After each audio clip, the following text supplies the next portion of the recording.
मेरे प्यारे विद्यार्थियों, स्टडी पॉइंट एपीएस के यूट्यूब चैनल पर आप सभी का स्वागत। मेरे प्यारे विद्यार्थियों, देश में फैल रही वैश्विक महामारी कोविड-19 जैसी इस बीमारी से बचाव करते हुए आपको समय का सदुपयोग करते हुए अपने अध्यापन को सुचारू रूप से चालू रखना है।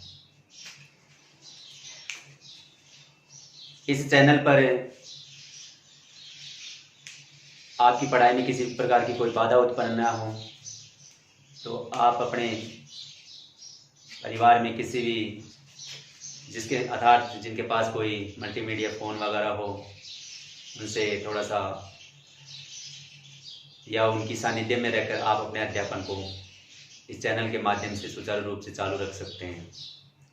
तो देखो, मैं आज की इस क्लास के अंदर मैंने पहले भी बताया था आपको कि ये चैनल कक्षा 6 से लेकर 12 तक की लगभग सभी विषयों की आपको बेसिक से लेकर लेवल तक की कक्षाएं प्रोवाइड करवाएगा, उपलब्ध करवाएगा। रिकॉर्डेड क्लासें होंगी, ऑनलाइन क्लासेज होंगी आपकी। तो आप समय निकालते हुए 10-20 मिनट का अपने अध्यापन के प्रति और अपने अध्यापन को सही तरीके से सुचारू रूप से चालू रख सके, तो आप इसकी सहायता ले सकते हैं। तो देखो, आज मैं फिर एक बेसिक लेवल से स्टार्ट करूंगा एक टॉपिक, और अपनी अपनी कक्षाएं जैसे 6 क्लास हो गई, 7 क्लास हो गई, 8 क्लास हो गई, 9 क्लास हो गई, 10 क्लास हो गई, सबका लेवल जैसे जैसे टॉपिक का लेवल बढ़ता जाएगा, क्लास का स्टैंडर्ड भी उसके अकॉर्डिंग होता जाएगा। तो देखो, आज का एक टॉपिक है क्षेत्रमिति। आज का टॉपिक रहेगा अपना क्षेत्रमिति, मेंसुरेशन।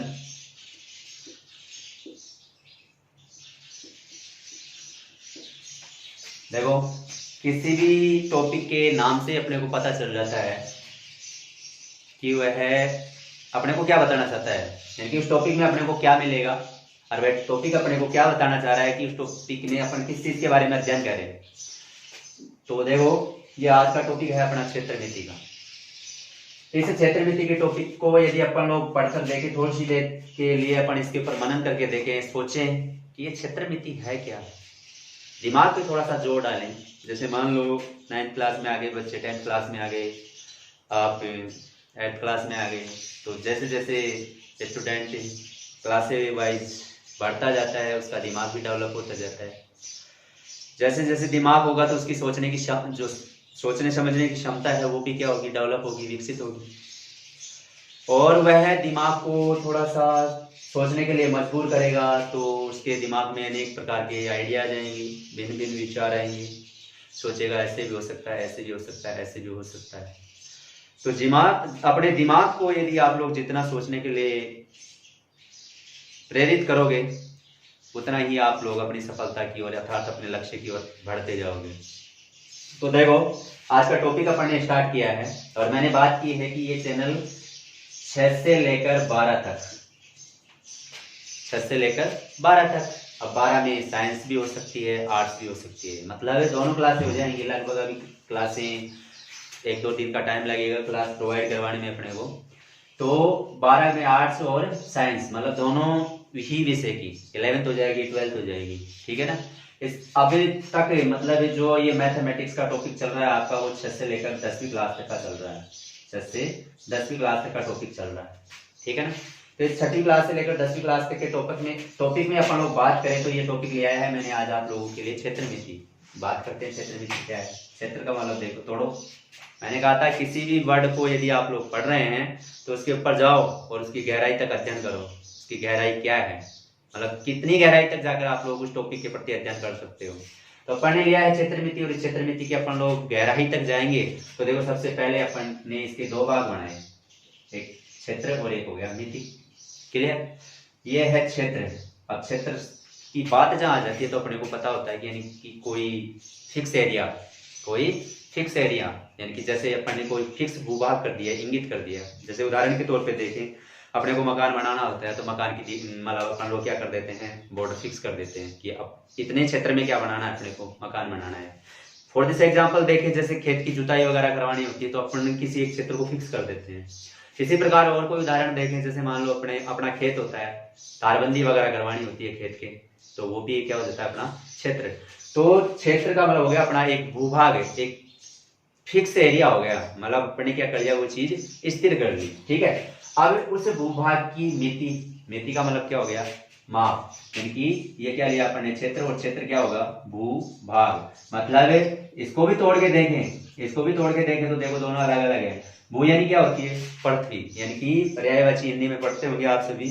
तो भू का मतलब क्या होता है, पृथ्वी, यानी कि धरती का क्या है, ये पर्यायवाची शब्द है भू, यानी कि भू का मतलब हो गया पृथ्वी, और भाग का मतलब हो गया हिस्सा, यानी कि कुछ हिस्सा, यानी कि अपन ने क्या किया है, स्थिर किया है। तो वो स्थिर किया गया पृथ्वी का एक हिस्सा, जिसकी माप के बारे में अपने को, मिति का मतलब क्या होता है, माप, मिति का मतलब क्या होता है, माप, उसके बारे में अपन लोग क्या करेंगे, इस टॉपिक में चर्चा करेंगे। तो देखो आज का टॉपिक लिया है अपन ने क्षेत्र मिति। स्टैंडर्ड के बारे में मैं बताऊंगा इसके अंदर अभी आप लोगों को, कि 6th class, 7th class, 8th class, 9th class, 10th class तक क्या है इसका स्टैंडर्ड, क्या क्या चीजें 10th क्लास में है, क्या क्या चीजें 9th क्लास में है, और क्या क्या चीजें 6th और 7th के लिए अपने को पढ़ना चाहिए। अभी ऐसे नहीं होना चाहिए कि ये क्लास मैंने सिर्फ 10th के लिए ही डाली है, नहीं, मैंने मतलब मैं जो भी क्लास प्रोवाइड करवाऊंगा आप लोगों को, उसका लेवल बना दूंगा, कि हर क्लास, यानी कि जैसे 6वीं क्लास के लेवल तक का यहाँ, 7वीं क्लास तक के लेवल तक का यहाँ, 8वीं क्लास तक के लेवल तक का यहाँ पढ़ना है आपको भाई। जहां तक मैं जिसको जो चीज बता रहा हूँ कि इसको इस क्लास को यहाँ तक पढ़ना है, उन क्लासों को वहां तक पढ़ लेना है, ठीक है। इस वीडियो के माध्यम से आप लोग पढ़ सकते हैं, बाकी आप लोग फिर उसकी प्रैक्टिस करें, क्योंकि डरे नहीं गणित से। गणित से यदि आप लोग जितना डरोगे उतना ही गणित आपके ऊपर क्या हो जाएगी, ये सब्जेक्ट हावी हो जाएगी। आप क्या करें, इसके प्रति एकाग्रचित होने की कृपा करें, मतलब इसके और रुझान करें, एकाग्रचित हो इसकी तरफ, अपना रुझान बढ़ाएं इसकी तरफ, पीछे जाने की कोशिश नहीं करें। यदि आप इसकी तरफ जाओगे तो ये आपकी पास में आएगी और क्या हो जाएगी, आपको अच्छी लगने लग जाएगी। तो मतलब अब क्या करना, मैं बता रहा हूँ आपको, क्षेत्र मिति का आज टॉपिक लिया है, उस टॉपिक को अपन ने 2 भागों में बांटा, और 2 भाग बना दिए, पार्ट बना दिए, इसके 2 हिस्से बना दिए, एक क्षेत्र का बना दिया और एक किसका बना दिया, मिति का। अब क्षेत्र क्या होता है, मैंने बताया आपको, एक फिक्स एरिया, यानी कि अपन ने इंगित कर लिया, ठीक है। एरिया, भूभाग। अब भूभाग क्या होगा, भू यानी पृथ्वी, भाग यानी हिस्सा, यानी कि पृथ्वी का कुछ हिस्सा। मिति का मतलब क्या होता है, माप, जिसकी क्या कर रखी हो, माप दे रखी हो, जिसकी क्या कर रखी हो, माप दे रखी हो। अब वो भूभाग किसी भी आकार का हो सकता है, वो भूभाग अपने पास किसी भी आकार का हो सकता है। अरे जैसे मान लो अपने खेत है, मकान है, कोई और चीजें अपन लोग कर रहे हैं, या कोई मेड़ वगैरह बना रहे हैं खेत के अंदर है, तो वो किसी भी आकृति को ले सकती है। जैसे मान लो ट्रैक बना रहे हैं यहाँ पर लोग, दौड़ने का ट्रैक बनाएंगे तो वो कैसा बनेगा, गोलाकार बनेगा ना। तो मतलब इसी प्रकार अपन लोग क्या कर सकते हैं, एक भूभाग को आकार का रूप दे सकते हैं। किसका रूप दे सकते हैं, आकार। टॉपिक लिया है क्षेत्र मिति, और क्षेत्र मिति के 2 पार्ट बनाए। क्षेत्र का मतलब हो गया भूभाग, और भूभाग की क्या होगी, माप। उस भूभाग की माप होगी, उसके बारे में अब वो भूभाग होगा कैसा, आकार कैसा होगा उस भूभाग का, उस आकार को अपन लोग क्या करेंगे, निश्चित करेंगे। जैसे मान लो भूभाग की बात करें, कोई भी खंड ले ले, जैसे ये बोर्ड की बात करें अपन लोग, इस बोर्ड की बात करें तो देखा ये क्षेत्र था, अपना परिसर था, इस परिसर के अंदर अपन ने इस क्षेत्र को चयनित किया, और चयनित करने के बाद इसमें से एरिया को कवर कर लिया, तो ये बोर्ड का रूप हो गया, ठीक है। इस बोर्ड को देखा तो इसमें क्या हुआ, ये इसकी लेंथ हो गई, ये इसकी क्या हो गई, हाइट मतलब लंबाई, और क्या हो गई, इसकी चौड़ाई हो गई। क्लियर, क्या हो गई, ये इसकी लेंथ है मतलब लंबाई और चौड़ाई हो गई। इधर देखा तो ये क्या चौड़ाई हो गई, ये क्या हो गई, इसकी मतलब लंबाई हो गई। तो अपने को लंबाई और चौड़ाई 2 पॉइंट मिलने पर अपन ने देखा ये किसकी आकृति का काम कर रही है, आयत की आकृति का। यानी कि आकृति कैसी हो रही है अपने पास में, आयत है। तो यानी कि जो भी भूभाग होगा उसके क्या होंगे, आकार। जो भी भूभाग होगा उस भूभाग के क्या होंगे, आकार होंगे। भाई अपन ने किस किस आकार के भूभाग को निश्चित किया है और उनकी माप क्या है।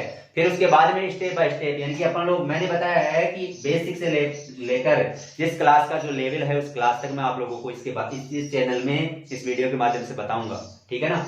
तो मतलब क्षेत्र मिति में भूभाग, और भूभाग किस आकार का है, और उस आकार वाले उस भूभाग की आकृति कैसी है, उस आकृति की माप क्या है। उसके बाद में वो अपने को क्या पूछता है, उसके चारों ओर की दूरी पूछता है, या फिर उसके क्षेत्रफल के बारे में पूछता है। तो देखो अपन लोग पढ़ेंगे क्या, कि उस भूभाग का आकार कैसा है। जैसे मान लो ऐसा भी तो हो सकता है, क्लियर। जैसे मान लो ऐसा भी तो हो सकता है, जैसे मान लो ऐसा भी तो हो सकता है भूभाग, जैसे मान लो ये वर्गाकार खेत हो गया, ये आयताकार खेत हो गया, ये वर्गाकार मकान हो गया, या ये आयताकार क्या हो गया, सॉरी ये वर्ताकार क्या हो गया अपने पास, सर्कल टाइप का क्या हो गया, ट्रैक हो गया, यानी कि दौड़ने का पथ है।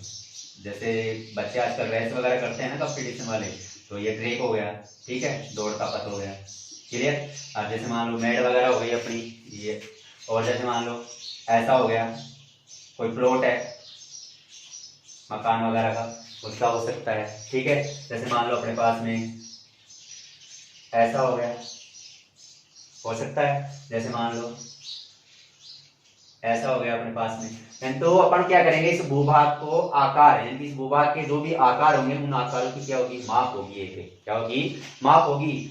उन्हें भूभाग जो आकार के, ये जो अपन ने आकार निश्चित किए हैं ना, इन निश्चित आकार के जो भूभाग हैं उन भूभागों के अध्ययन के बारे में अपन लोग इसमें पढ़ेंगे। यही क्या है अपना क्षेत्र मिति। आप देखो इस क्षेत्र मिति में सबसे पहले अपन लोग 2 पॉइंट पढ़ते हैं। पहला पॉइंट तो पढ़ते हैं अपन लोग इसके अंदर परिमाप। परिमाप क्या होता है वो अभी बता देता हूँ आपको, ठीक है। यानी कि अभी चल रहे हैं अपन लोग बेसिक, इसका क्या पढ़ रहे हैं, इस टॉपिक का बेसिक। और बेसिक कहाँ से स्टार्ट होता है, 6 लेवल तक मानते हैं अपन लोग। मान लिया जैसे 5वीं क्लास से पास करने के बाद में स्टैंडर्ड तो 3rd 4th से स्टार्ट हो जाता है इस क्लास, इसका मतलब इस टॉपिक का। लेकिन थोड़ा सा डीपली देखा जाए कि इसका विस्तार पूर्वक देखा जाए तो अपन लोग कहाँ से स्टार्ट करते हैं, इसको 6वीं क्लास से स्टार्ट करते हैं। क्योंकि 6वीं क्लास के बच्चे के अंदर थोड़े से दिमाग की मतलब सोचने समझने की क्या हो जाती है, उसकी क्षमता विकसित हो जाती है। तो अपन क्या लेंगे, परिमाप। उसके बाद में क्या समझेंगे, इन आकारों से, इनकी जो ये विभिन्न आकार के भूभाग है, इन भूभागों के क्या पढ़ेंगे, उन भूभागों के मतलब इन क्षेत्र के, यानी ये जो अपन ने क्षेत्र बनाए इन क्षेत्रों के के बारे में क्या पढ़ेंगे, उसके परिमाप के बारे में पढ़ेंगे। ये क्या होता है अभी बताता हूँ आपको। फिर पढ़ेंगे अपन लोग क्षेत्रफल। क्या पढ़ेंगे, इनके क्षेत्रफल के बारे में पढ़ेंगे। और कुछ आकृतियां ऐसी हैं जो मतलब आयतन में चली जाती हैं, जैसे घनघना, बेलन, शंकु, गोला हो गया। जैसे मान लिया ठोस गोला हो गया, बेलन हो गया, इस तरीके से त्रिविमीय ज्यामिति की जो कुछ आकृति हैं वो, ये बेलन हो गया अपने पास में।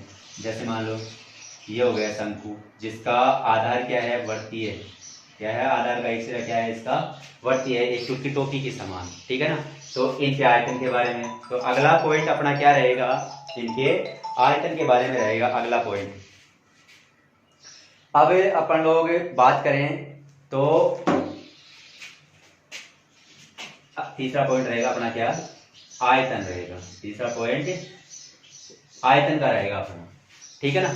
तो अब सबसे पहले अपन लोग लेंगे क्षेत्र मिति के जो भी अपन ने भूभाग लिए हैं, विभिन्न प्रकार के जो आकार लिए हैं, क्षेत्र लिए हैं, उन क्षेत्रों के परिमाप के बारे में पढ़ेंगे, ठीक है। उनके क्षेत्रफल के बारे में पढ़ेंगे और क्या पढ़ेंगे, आयतन के बारे में पढ़ेंगे अपन लोग। तो देखो सबसे पहले मैं बात करता हूँ परिमाप की। सबसे पहले बात करता हूँ क्षेत्र मिति के टॉपिक में किसकी, परिमाप की बात करता हूँ। फिर अपन लोग स्टेप बाय स्टेप आगे बढ़ते हैं।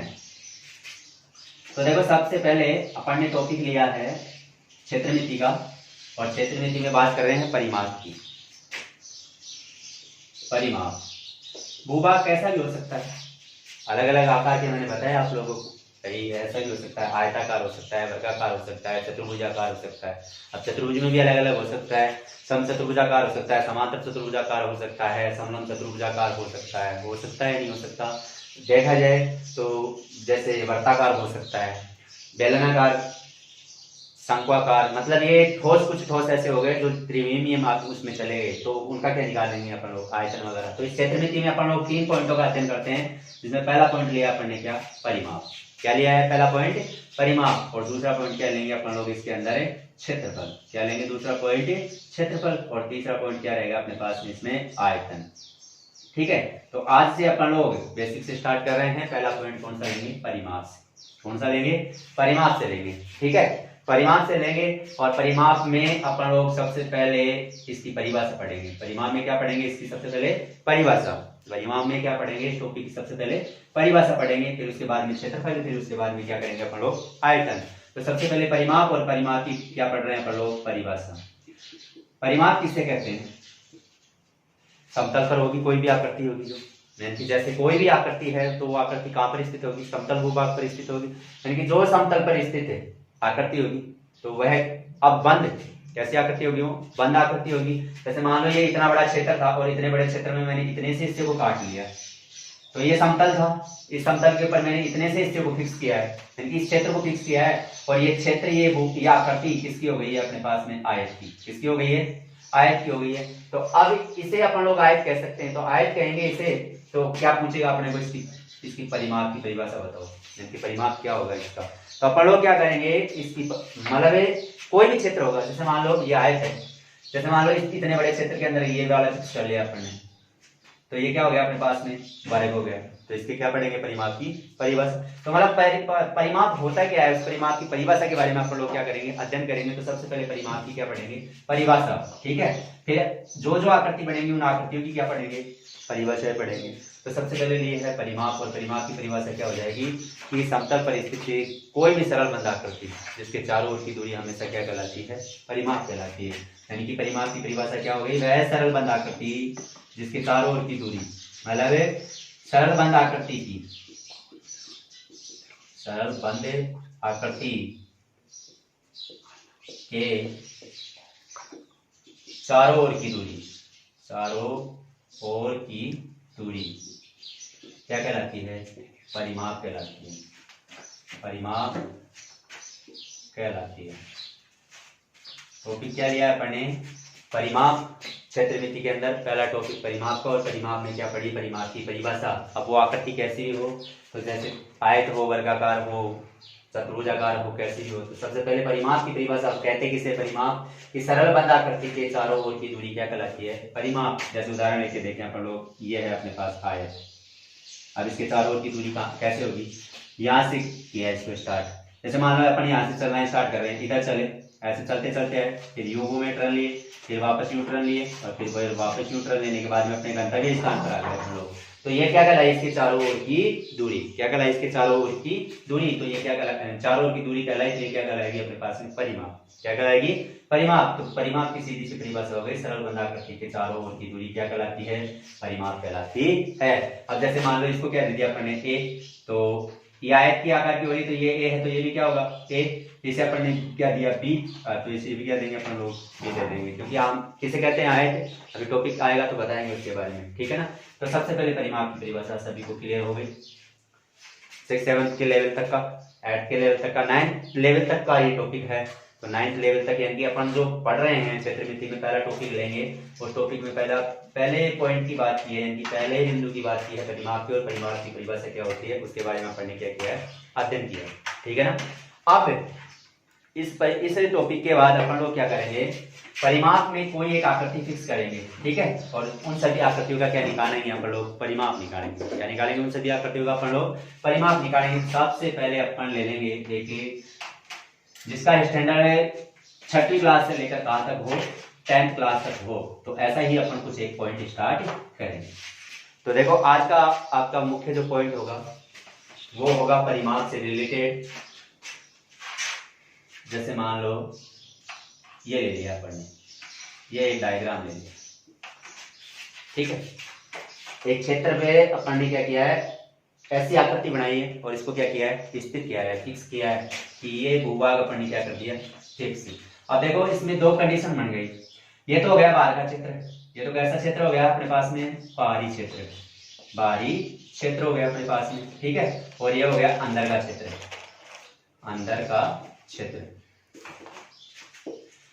ये पूरा क्षेत्र था, और पूरे क्षेत्र के अंदर अपन ने एक एरिया को फिक्स किया, और उस एरिया को फिक्स करने के बाद में दो कंडीशन फॉलो करवा दी यहाँ पर। देखो क्या हुई है, एक तो बाहर की और एक कैसी हो गई? अंदर की। इसके अंदर वाला है ये, तो क्या हो गया? अंदर का, और ये बाहर है तो बाहर का क्षेत्र हो गया। इसे तो आप लोग क्या कह सकते हैं? बहिर्भाग। क्या कह सकते हैं इसे? बहिर्भाग। बहिर्भाग। बाहर वाले क्षेत्र को क्या कहेंगे? बहिर्भाग कहते हैं। ये कैसा क्षेत्र हो गया? बहिर्भाग। और ये कैसा हो गया? अभ्यंतर, यानी कि अंदर का है। तो अंतर का क्षेत्र है, तो इसे क्या कह सकते हो आप लोग? अभ्यंतर। क्या कह सकते हो? अभ्यंतर कह सकते हो। ये अंदर का क्षेत्र हो गया, तो अभ्यंतर हो गया ये, ठीक है ना। अब अपन ने फिक्स किया है त्रिभुज। क्या लिया है अपन ने? आज का टॉपिक त्रिभुज लिया है, ठीक है। तो सबसे पहले बात करते हैं त्रिभुज के बारे में, 0 से लेकर इसके लेवल तक की। तो सबसे पहले आज का टॉपिक रहा अपना ट्रायंगल।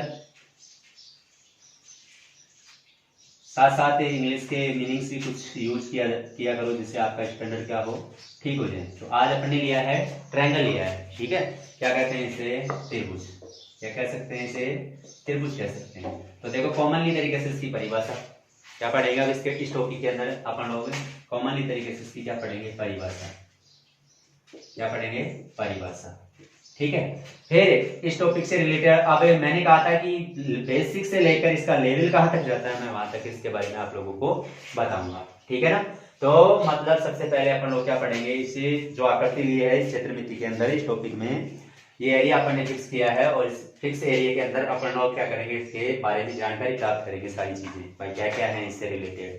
तो सबसे पहले अपन ने क्या लिया है, त्रिभुज, और त्रिभुज की क्या पढ़ेंगे अपन लोग, परिभाषा। और उसकी परिभाषा पढ़ने के बाद में पढ़ेंगे कि ये होते भी हैं क्या अलग अलग प्रकार की, या ये ऐसा ही जो अपने को दिख रहा है वैसा ही होता है, क्या इसमें कुछ और भी चीजें अलग अलग प्रकार की होती हैं।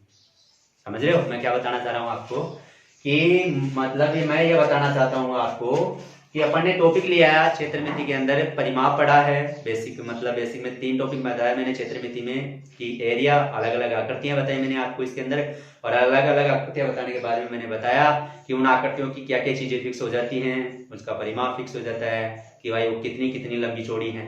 ठीक है, कितनी कितनी लंबी चौड़ी है, और उसका क्षेत्रफल भाई वो कितने एरिया को घेर रही है, कितना फ्री है, कितना क्षेत्र कवर है उनका। जैसे ये ट्रायंगल है तो ये आकृति बना दी अपन ने, तो ये क्षेत्र कवर है इसका, इस आकृति द्वारा इस क्षेत्र को तो घेर रखा है इसने, और बाहर का क्षेत्र क्या है, फ्रीडम, खुला है, इस क्षेत्र को इसने कवर नहीं कर रखा भाई, इस क्षेत्र को तो कवर नहीं कर रखा, इस क्षेत्र को कवर कर रखा है इसने, तो इस आकृति द्वारा ये कवर क्षेत्र हो गया। तो ये कवरिंग क्षेत्र जो होगा वो क्या कहलाएगा, क्षेत्रफल कहलाएगा। क्या कहलाएगा, क्षेत्रफल। और यहाँ से इसके जो चारों ओर की दूरी यानी कि एक सीमा बनाती है, क्या बनाती है, सीमा बनाती है, इसे क्या कह सकते हो आप लोग, परिमाप। क्या कह सकते हैं, परिमाप। बताया मैंने परिमाप की परिभाषा भी थोड़ी देर पहले।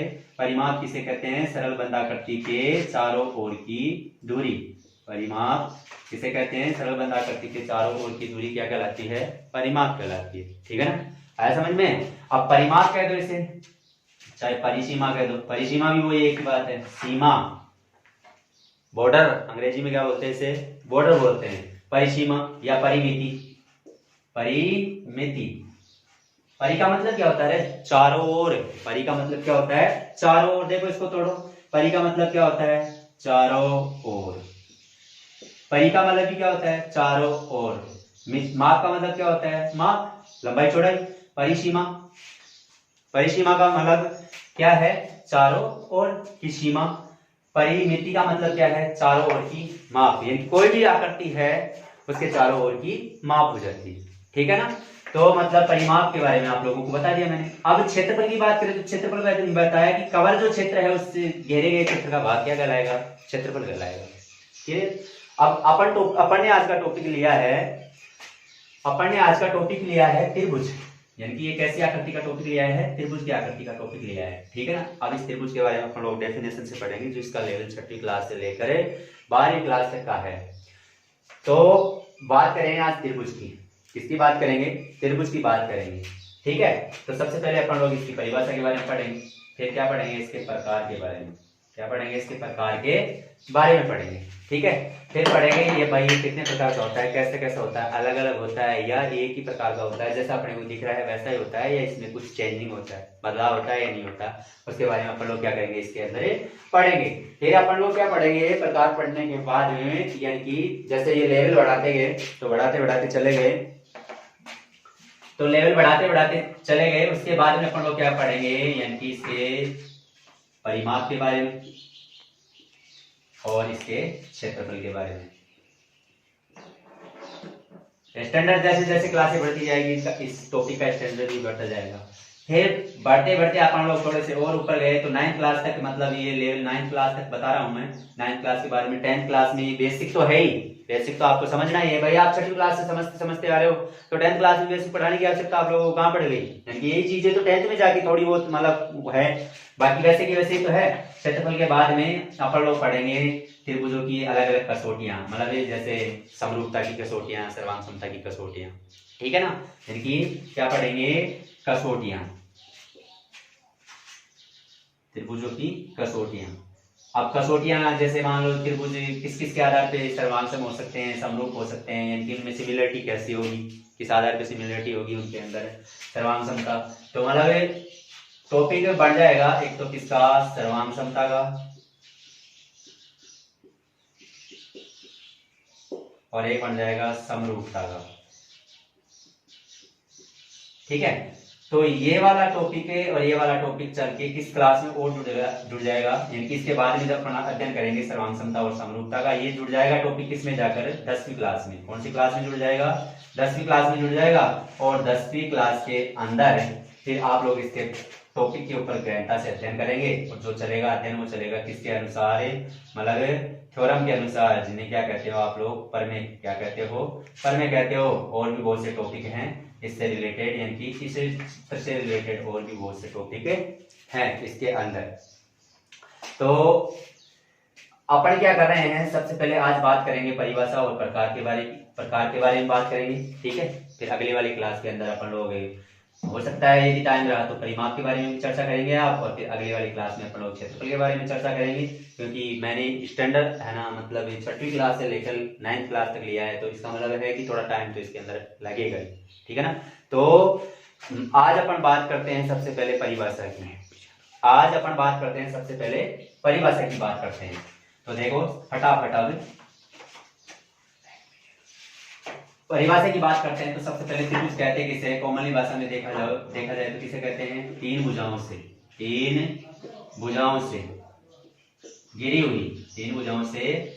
हुई सरल बंद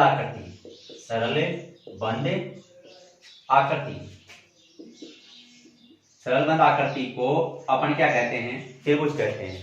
सरल बंद आकृति को अपन लोग क्या कह सकते हैं? त्रिभुज कह सकते हैं। यानी कि तीन भुजाओं से घिरी हुई सरल बंद आकृति को अपन लोग क्या कह सकते हैं? त्रिभुज कह सकते हैं। अब बात करते हैं इसके अवयवों की। भाई त्रिभुज के क्या क्या अवयव हैं? तो अवयव में बात करेंगे। सबसे पहले देखो इसमें कितनी भुजाएं हैं? 3 भुजाएं। तो क्या हो जाएगा इसके अंदर? 3 भुजाएं। इंग्लिश टर्म्स यूज करें तो 3 साइड हो जाएगा। क्या हो जाएगा?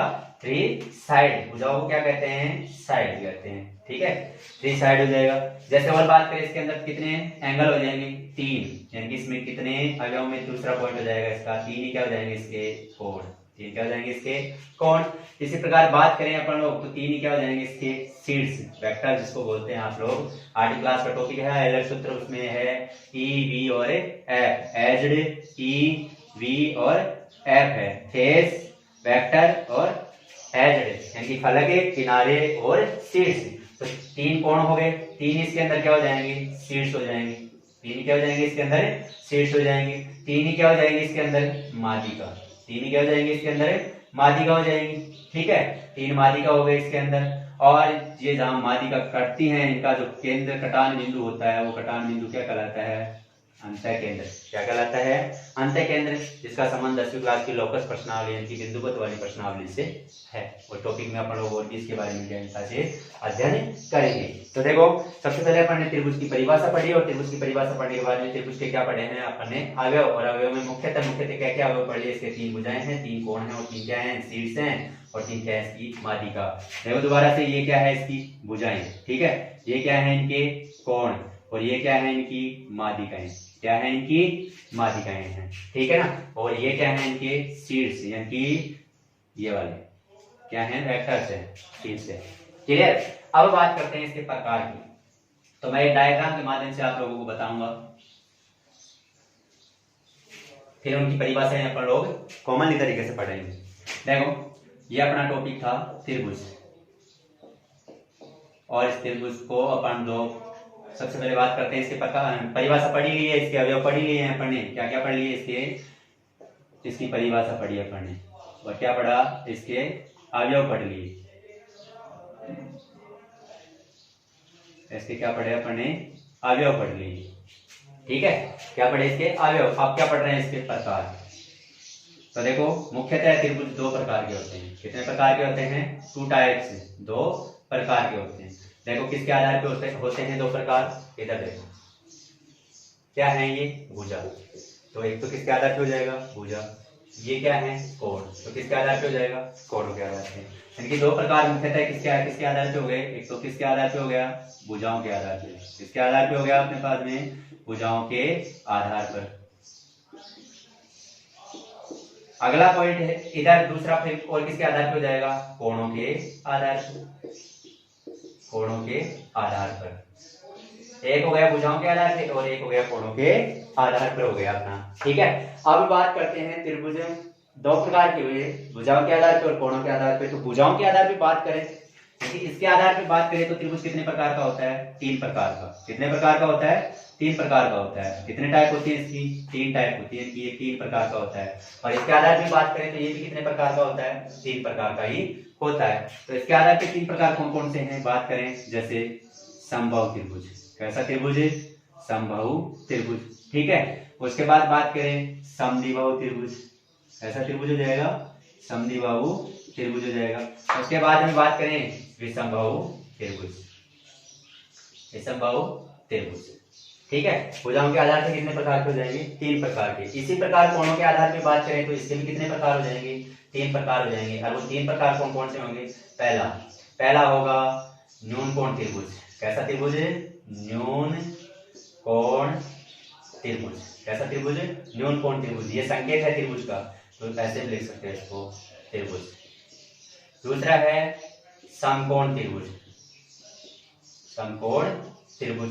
और उसके बाद में अगला है वो है अधिक कोण त्रिभुज। ठीक है, 3 प्रकार के त्रिभुज इसके अंदर हो गए। अब मैंने बताया है आपको कि ये जो समकोण वाला त्रिभुज है वो 9 से रिलेटेड और 10 से रिलेटेड। ट्रायंगल ये एक मुख्य पॉइंट है, यानी कि त्रिभुज एक ऐसा पॉइंट है जिसके ऊपर 9th और 10th, यानी कि देखा जाए किसी भी क्लास ले लो, 6वीं 7वीं 8वीं 9वीं और 10वीं, इसका स्टैंडर्ड बहुत ज्यादा है। 10th क्लास में देखा जाए तो इसके ऊपर कितने टॉपिक है, जैसे मान लो समकोण त्रिभुज के ऊपर आ गई ट्रिग्नोमेट्री, त्रिकोणमिति आ गई 11 नंबर की, 11 नंबर की पूरी त्रिकोणमिति आ गई। और 20 नंबर की जो ज्यामिति वाली है उसके अंदर जैसे रचना वाला टॉपिक आ गया है, और उधर 10th क्लास बिंदुपथ वाला टॉपिक आ गया है, उधर देखा जाए समरूपता वाला टॉपिक आ गया है। तो बताओ कितना है इससे, इस टॉपिक से रिलेटेड, इसलिए अपने को इसके बेसिक का भी पता होना चाहिए। तो अब अपन लोग अध्यापन करें तो जैसे समबाहु त्रिभुज किसे कहते हैं, समद्विबाहु किसे कहते हैं, विषमबाहु किसे कहते हैं, और न्यून कोण, इन सब के बारे में अपने को क्या होना चाहिए? पता होना चाहिए। भाई 6वीं क्लास का लेवल का जो बच्चा है उसको तो बेसिक पता होना चाहिए। तो सबसे पहले अपन लोग इसकी क्या पढ़ते हैं? परिभाषा पढ़ते हैं। क्या पढ़ते हैं? इसकी परिभाषा। सम समान बाहु भुजा, सम समान बाहु क्या होगी? भुजा जिसकी सभी भुजाएं क्या हो? समान। तो वह कैसा त्रिभुज कहलाएगा? समबाहु त्रिभुज कहलाएगा। कैसा बनता है समबाहु त्रिभुज? सभी भुजाएं समान। मतलब छोटे से एग्जांपल के तौर पे देखें अपन लोग, उदाहरण के तौर पे देखें तो जैसे मान लो ये भी 2 सेंटीमीटर है, ये भी 2 सेंटीमीटर है, और ये भी कितने सेंटीमीटर है? 2 सेंटीमीटर। कोणों की तो बात ही नहीं कर रहे अपन लोग, सभी किसकी बात कर रहे हैं? भुजाओं की। तो ये भी भुजा, ये भी भुजा, और ये भी क्या है? भुजा। सारी कितनी कितनी सेंटीमीटर की है? 2-2 सेंटीमीटर की। सभी भुजाएं समान है ना, समान है 2-2 सेंटीमीटर की, तो अपन लोग इसे क्या कर सकते हैं? समबाहु त्रिभुज कह सकते हैं। अब इसके बाद में आए अगले वाले में आए अपन लोग, तो यह है समद्विबाहु, सम यानी समान, द्वि यानी दो, जिनके संस्कृत के वर्ड हैं। अभी संस्कृत की जो क्लास लगेगी आप में उसको संख्या ज्ञान प्रदान हो जाएगा, मतलब संख्या ज्ञान के बारे में जो जानकारी मिलेगी उससे पता चल जाएगा कि द्वि का मतलब क्या होता है? 2। तो 2 भुजाएं समान हो, जैसे मान लो ये 2 सेंटीमीटर है, ये भी कितने सेंटीमीटर है? 2 सेंटीमीटर, ये 3 सेंटीमीटर है। तो ये दोनों तो समान है, और ये तीसरी क्या है? असमान। तो अपन लोग इनके परिमाप के बारे में पढ़ेंगे, इनके परिमाप, इनके क्षेत्रफल के बारे में पढ़ेंगे। सभी चीजें मैंने टॉपिक लिया है सिर्फ क्या? परिमाप लिया था। क्या लिया था? परिमाप। तो परिमाप के बारे में पढ़ेंगे अपन लोग, और इनके क्षेत्रफल के बारे में भी अपन लोग क्या करेंगे? अध्ययन करेंगे। ठीक है, टॉपिक का नाम छोटा सा है त्रिभुज, लेकिन अपन इसकी क्लास देखें, इसका यदि अपन लोग अध्यापन करें तो बहुत लंबा है। त्रिभुज का नाम लिया है, प्रकार किया है, प्रकारों के बाद में ये इसके प्रकार बना दिए, ये इसके प्रकार बना दिए। जिस प्रकार एक पेड़ से मतलब एक छोटा सा बीज अंकुरित होकर क्या हुआ? जड़ फैलती गई, तने का रूप लेता गया, आगे बढ़ता बढ़ता कितना फैल जाता है। इसी प्रकार ये है त्रिभुज का टॉपिक है। इसी प्रकार अपन बात करें विषमबाहु त्रिभुज की, तो विषमबाहु का मतलब क्या होगा? विषम क्या होता है? कोई भी समान नहीं हो। जैसे मान लो ये 3 है, ये 5 है, और ये कितनी है? 6 सेंटीमीटर। तीनों ही अलग अलग है, तो इस प्रकार इसे क्या कहेंगे अपन लोग? विषमबाहु त्रिभुज कहेंगे। ठीक है, तो अब क्या करेंगे अपन लोग? इनकी परिभाषाओं के बारे में, इनकी परिभाषाओं के बारे में, इनके क्षेत्रफल के बारे में और इनके परिमाप के बारे में आगे वाली क्लास के अंदर अपन लोग इस टॉपिक के ऊपर चर्चा करेंगे। ठीक है, और सभी विद्यार्थियों को मेरा निवेदन है कि जो भी अपने आसपास के जितने भी बच्चे हैं उन सभी बच्चों को इस महामारी के अंदर समय का सदुपयोग करने के लिए आप लोग क्या करें? उनको टैकल करें, थोड़ा सा समझाएं, उनको बताएं कि समय को खराब नहीं करें, क्योंकि अब जो सेशन चलेगा उसमें अपने पास टाइम कहाँ से बचेगा? इतना टाइम ही नहीं बच पाएगा। इसलिए प्रत्येक बच्चा एक दूसरे बच्चों को फॉलो करो और कहो ऑफलाइन ऑनलाइन कैसे भी आप लोग सबके पास आज इस तकनीकी युग में मल्टीमीडिया फ़ोन हैं अवेलेबल हैं, तो आप लोग अपने माता पिता के सानिध्य में रहकर या भाई बहन के सानिध्य में रहकर आप लोग थोड़ा सा टाइम निकाल के 20-25 मिनट की क्लास है, आप इस चैनल से जुड़े और इसको शेयर करें, सबको बताएं सब के बारे में। ठीक है भाई, इस तरीके से अध्यापन चल रहा है और अपने को अपनी पढ़ाई बाधित नहीं करनी है। लगभग सभी विषयों की क्लासें यहाँ पर चलेगी, हिंदी की भी चलेगी, इंग्लिश की भी चलेगी, संस्कृत की भी चलेगी, सभी विषयों का यहाँ पर अध्यापन करवाया जाएगा। ठीक है, धन्यवाद। जय हिंद, जय भारत।